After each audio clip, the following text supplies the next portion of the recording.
राधे राधे गुरु बहनों। आज के इस वीडियो में हम सुनेंगे शिव चर्चा की एक बहुत ही अच्छी कहानी। एक बार शिव गुरु और नारद भगवान एक दूसरे से बात कर रहे थे। तभी नारद जी बोले, शिव जी, धरती लोक पर शिव चर्चा इतनी क्यों होती है? सभी लोग आपकी शिव चर्चा इतना क्यों करते हैं? तब शिव गुरु बोले, देखिए नारद मुनि, ये सवाल का जवाब आपको धरती लोक में ही मिलेगा।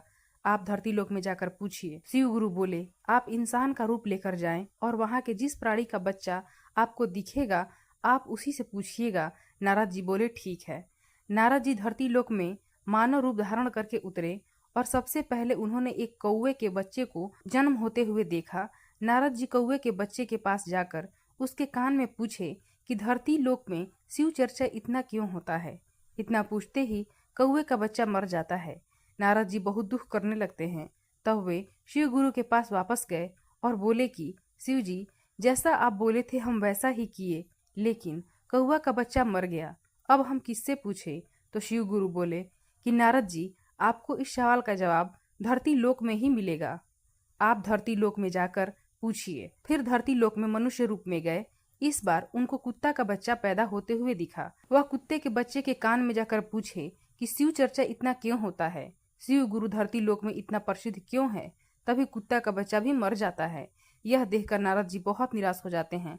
वे शिव गुरु के पास दोबारा जाते हैं और उनसे पूछते हैं कि शिव जी, आप जो बोले थे हम वैसा ही किए, लेकिन इस बार फिर कुत्ता का बच्चा भी मर गया। अब हम क्या करें? शिव गुरु बोले, इस सवाल का जवाब तो आपको धरती लोक पर ही मिलेगा। आप वहां जाकर ढूंढिए, आपको जवाब जरूर मिलेगा। तब नारद जी फिर एक बार बड़ी आशा के साथ धरती लोक में प्रवेश किए। इस बार उनको एक गाय का बच्चा होते हुए दिखा। जब वह गाय के बच्चे के पास जाकर पूछे कि शिव चर्चा इतना क्यों होता है धरती लोक में, तो वह गाय का बच्चा भी वहीं मर गया। नारद जी बहुत निराश हो गए और मन ही मन में विचार करने लगे कि हम जिससे भी यह प्रश्न पूछते हैं कि शिव चर्चा इतना क्यों होता है, शिव गुरु का पूजा इतना क्यों होता है, धरती लोक में तो सभी मर गए। अब हम इस सवाल का जवाब शिव जी से ही पूछेंगे। नारद जी बोले, शिव गुरु, अब इस सवाल का जवाब आपको ही देना पड़ेगा। नारद जी बोले कि हम जिससे भी पूछने गए हैं वह सब के सब मर गए। अब इस सवाल का जवाब आपको ही देना पड़ेगा। शिव गुरु बोले, नारद जी, इस बार आपको निराश नहीं होना पड़ेगा। आप जाकर दोबारा धरती लोक में पूछिए, वहीं आपको जवाब मिलेगा। इस बार आप निराश नहीं लौटेंगे। नारद जी बहुत आशा और विश्वास के साथ दोबारा धरती लोक में कदम रखते हैं। इस बार उनको एक महल में एक राजा का बेटा जन्म होते हुए दिखा। राजा का बेटा बहुत सालों के बाद पैदा हुआ था। कम से कम 10 साल के बाद उनके यहाँ एक बेटा हुआ था। इसलिए राजमहल में बहुत भीड़ थी। वहाँ पर बहुत धूमधाम और हलचल हो रहा था। सभी लोग राजा के बेटा को देखने के लिए उत्सुक थे। राजा के दरवाजे पर सैनिक पहरा दे रहे थे। तब नारद जी एक ऋषि मुनि का रूप धारण करके राजा के महल के पास पहुँचे और सैनिक से पूछे, सैनिक जी, राजा के महल में इतनी भीड़ और इतनी हलचल क्यों है? सैनिक बोले कि आपको नहीं पता क्या कि राजा का बेटा बहुत सालों बाद हुआ है, इसलिए इतनी भीड़ लगी है। ऋषि बोले कि क्या मैं भी राजा का बेटा देख सकता हूँ?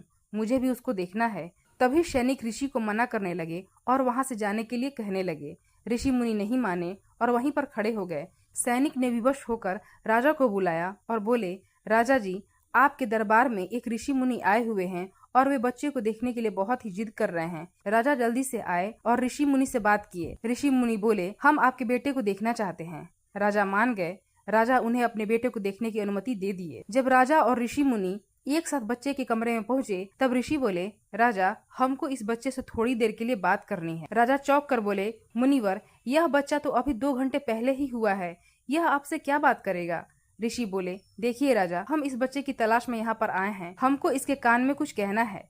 राजा बहुत सोचने के बाद बोले, ठीक है, आप इस बच्चे से अकेले में बात कर सकते हैं। तब राजा और सभी सैनिक कमरे से बाहर निकल गए और कमरे का दरवाजा बंद कर दिया। नारद जी अपने असली रूप में आकर बच्चे के पास जाकर बोले, धरती लोक में शिव चर्चा इतना क्यों होता है, शिव जी की पूजा इतनी ज्यादा क्यों होती है?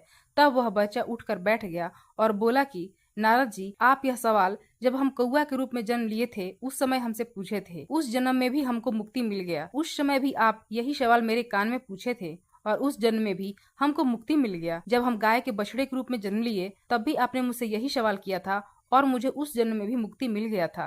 3 जन्म में मुक्ति मिलने के बाद मुझे इंसान का रूप प्राप्त हुआ है, क्योंकि आप जन्म के साथ मेरे कान में शिव गुरु का नाम लिए थे। इसलिए तीनों जन्म में बहुत आसानी से मुझे मुक्ति मिल गई।